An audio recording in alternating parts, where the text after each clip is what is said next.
Footsteps, Chapter 97. I have written of the fact that when our leader was in need, she would permit one of her students to work with her. When I was called to her room for this exalted task, instead of listening with criticism to my infant lispings of her doctrine and measuring the great gulf that lay between my understanding and hers, she would use everything that I said as something to help her to get her thought back to its accustomed spiritual ascendancy. She would climb back to her normal heights of spiritual power and clarity on the ladder provided by my meager spiritual consciousness. What evidence this was of humility in our leader! How like the Master she was when he said to the woman of Samaria, "Give me to drink." Mrs. Eddy did not think, "This young student knows so little that he cannot possibly help me." She would gladly accept any spark of spiritual thought that I might be able to furnish her at such time, and use it as a light to illumine her footsteps back to her normal place of divine dominion. When such disturbing periods assailed our leader, all she expected of a student was what he might be able to do to resurrect her thinking. No matter what the physical manifestation might be, she knew that it was her thinking that had been tampered with. Hence, the reestablishment of her spiritual thought and nothing else was what concerned her. It was not a simple matter to be summoned by our leader and be instructed to give an audible Christian Science treatment. Usually at such times, the arguments I voiced embodied the declaration that service for God always provides its own protection.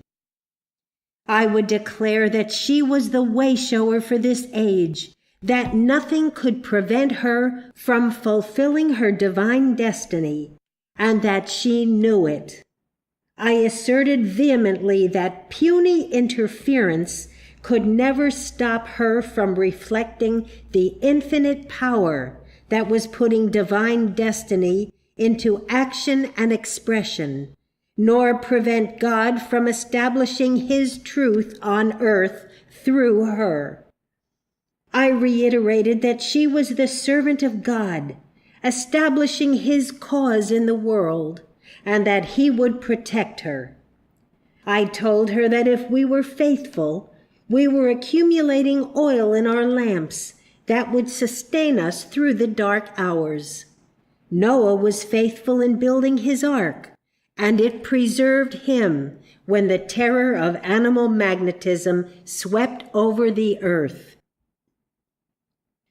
The Bible states that bread cast upon the waters returns to us after many days. This verse affirms the metaphysical application and fulfillment of the spiritual consciousness which every Christian Scientist endeavors to build up each day. As a result, this faithful storing of spiritual oil in the lamp of consciousness will keep his light burning during the hours of darkness. The consciousness of God's love and care must be accumulated by every student of Christian Science during those times when there seems to be no great need. Then, when the waters of mortal mind seem to rage, he will be sustained. Thus, the conviction for which Mrs. Eddy hungered at such times was that it was her divine destiny to bring good to humanity, that the power of God was impelling her to fulfill it, and that she was entitled to do it because of her consistent faithfulness. Therefore, how could the futile suggestions of envy, jealousy, hatred, revenge, for one moment stop the onward march of God through her into the world? Such arguments would provide the foothold her thought needed in times of stress. Once her mental equilibrium was restored, however, she required no further help from anyone, since she was once more God's spiritual representative in command. There are 3 stages in which man finds himself in going from the human mind to the divine mind, and it is important that they be understood. The first stage is where man discovers himself equipped with a positive attitude of mind, utilizing the power of the human will to make his way in the world. If, in this stage, man's faith in himself does not weaken for any reason, he may proceed a great distance in whatever branch of human endeavor he selects to follow. After a while, however, no matter how skillfully, intelligently, or fearlessly he may employ this instrument called the human mind, yet, because it is faulty and limited, what he is able to attain through its means does not satisfy, nor bring that happiness and contentment which he was tricked into believing it would.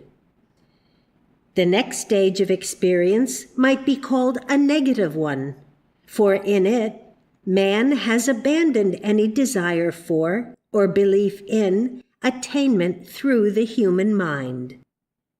Even if he gets into physical or financial difficulties, he refuses to rehabilitate himself through human means and methods. The slogan on his banner reads, "I will perish rather than utilize any other help than that which comes from the divine source." In this receptive state of mind, man, in deep humility, prays that the divine power may flow into him, and that he may be thoroughly imbued with this spiritual inspiration. This second stage is a valuable and necessary one in Christian Science. Yet, through it, man fails to achieve any constructive good unless he takes the next step, which is to gain the recognition that, having attained this influx of divine mind, he is elevated from the status of a pleader or a recipient to that of a representative of God, where he once more finds himself in a state of mind that might be called positive and authoritative. The difference between the first and third states of growth, however, is that he is now utilizing the divine mind instead of its human counterfeit. In it, he recognizes and exercises the divine authority that God has given him. In this third stage, man no longer kneels in submission and begs God to point out the way, because he knows that he has within himself, by reflection, that divine mind which equips him with power and understanding, so that evil cannot block his progress. With the access of divine mind also comes the impossibility of exercising this mind erroneously or selfishly. It has only one possible employment: the spiritual enrichment of oneself and all mankind. It was remarkable to see how dominant our leader was. In fact, were it not that Mrs. Eddy utilized this dominant sense solely for spiritual purposes, to bless and to bring out the highest ultimate good, one might have judged her a strong-minded person, armed with an inflexible human will. The error of a so-called strong-minded character wielding the human will is the fact that he is employing the wrong tool. The human mind can never give anyone true authority. With it, no one can ever attain the desirable and permanent things of life. In order to achieve this end, man must discard the human mind and put himself in a receptive attitude, the attitude of prayer, which is a mental aspect of receptivity, whereby man yields up mortal mind and refuses to resort to it, willing rather to suffer than to use it, because he knows that as long as he relies on it, he will never avail himself of the divine mind. Prayer is the method by which man abandons a faulty tool and lays hold of a correct one.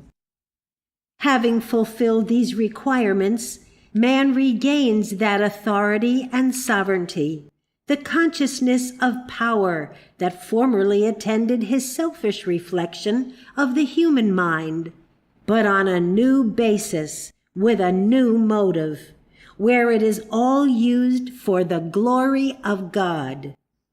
Under this enlightened regime, man is no longer on his knees to God, but governing the universe as his representative. The Master ascended to the mountaintop when he lost his spiritual power and authority. There, in humility, he prayed all night. With spiritual power wanting, he did not resort to the human will as a substitute, but he went up and yielded, became a suppliant on his knees to God, until the divine mind surged once more through his spiritual consciousness. The moment he reflected the divine power, his whole thought and life took on the hue of that infinite power, and he employed it to deprive all other assumptions of power of any reality, origin, or purpose. Those who lived with Mrs. Eddy recognized in her this consciousness of spiritual power. It was only when she temporarily lost this spiritual dominion that she went up into the mountain and again became a petitioner. At such times, she seemed to be just an elderly lady. Often, this would cause her to seek help from a student. She would turn as a suppliant to any channel God offered in order to reawaken that spiritual inflow. The moment it started, everything was reversed, for instead of being a receiver from, she became a giver to her students. To see Mrs. Eddy as she was normally was to understand why the efforts of any student to help her seemed infantile. More than anything else, she impressed me as a spiritual force. There was nothing of the suppliant in her thought, but when she temporarily lost that dominion, everything was changed. She was like a great airplane when the propellers stop. You cannot imagine such frail blades having the power to maintain the great ship miles in the air. But when they are revolving once again, then you respect their potentialities. When Mrs. Eddy lost sight of her consciousness of spiritual authority, it would seem unbelievable that the mighty driving force of spiritual wisdom and activity which she reflected could ever have emanated from her. Yet, when she retrieved it, you forgot the woman in the greatness of what she reflected. This consciousness of dominion is not a receiving attitude of mind, to be sure, although it is one which acts upon what it has received. It is only through seeing her in this spiritual altitude that one should feel that he has a true conception of our beloved leader.